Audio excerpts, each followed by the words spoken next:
Pemirsa, perdagangan saham di Bursa Efek telah dibuka. Kita akan mencermati kinerja perdagangan saham hari ini.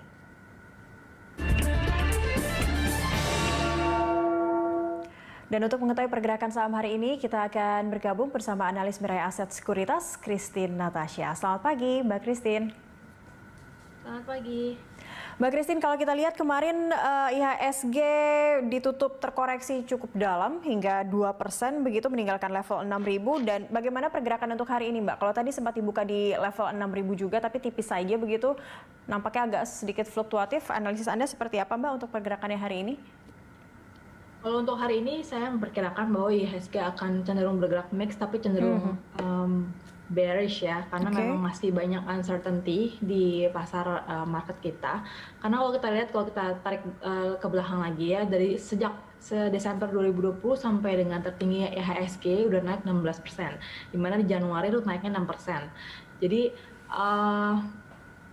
nggak sampai 2 bulan udah naiknya signifikan, karena semua orang percaya bahwa 2021 adalah pertumbuhan ekonomi yang akan lebih tinggi dibandingkan 2020, dan karena adanya reopening of ekonomi, vaksin juga low base dari 2020, dan juga dari globalnya itu adalah new presiden US, yaitu Joe Biden, yang akan memberikan stimulus yang lebih besar ke Amerika.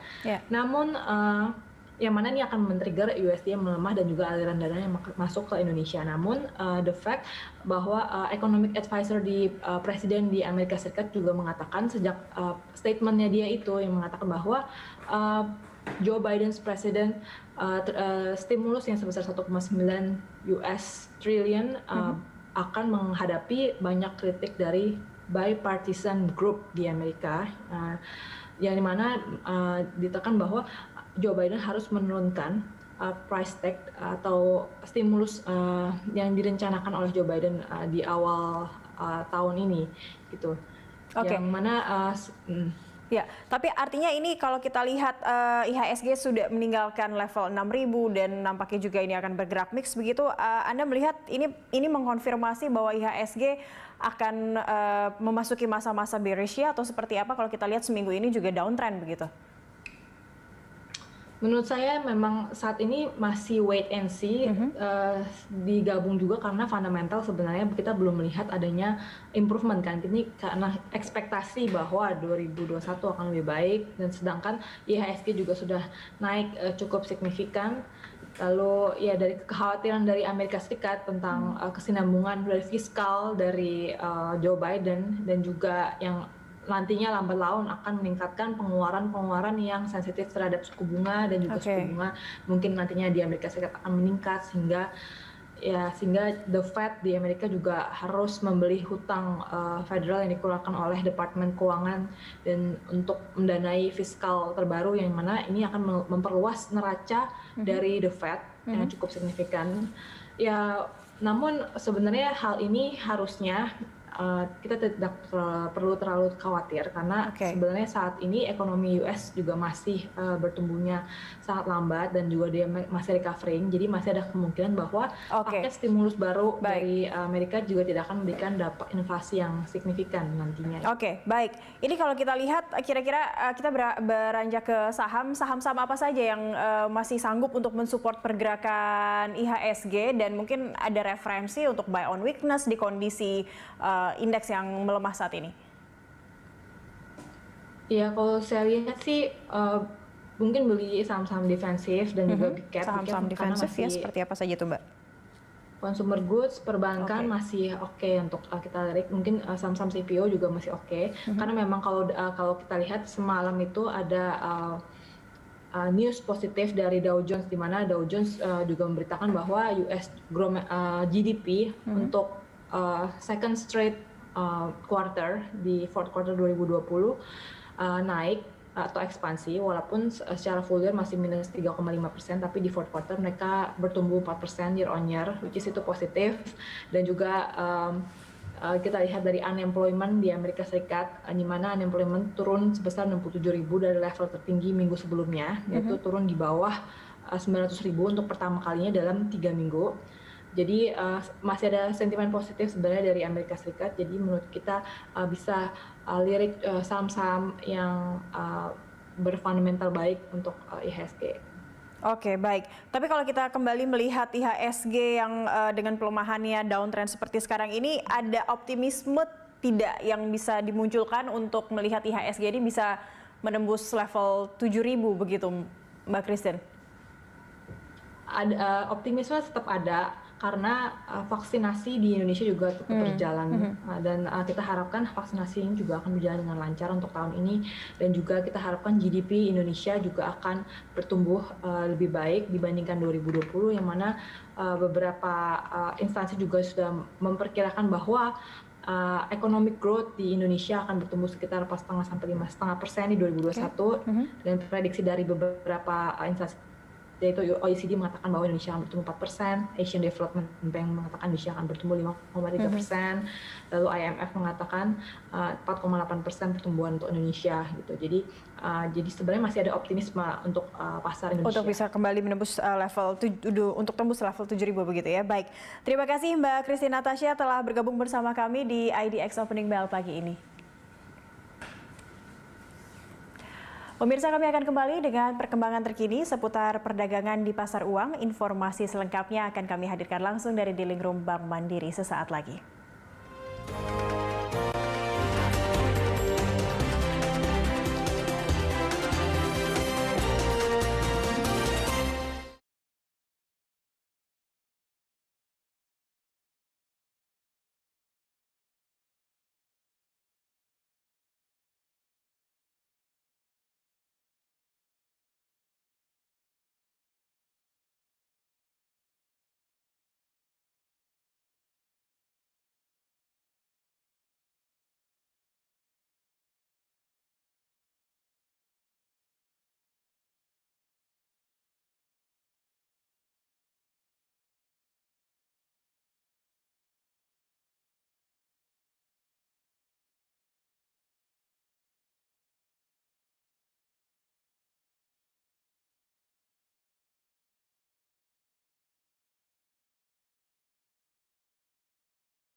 Selanjutnya, untuk mengetahui perkembangan terkini dari pasar mata uang serta transaksi instrumen keuangan lainnya, kita segera bergabung dengan Dealing Room Bank Mandiri.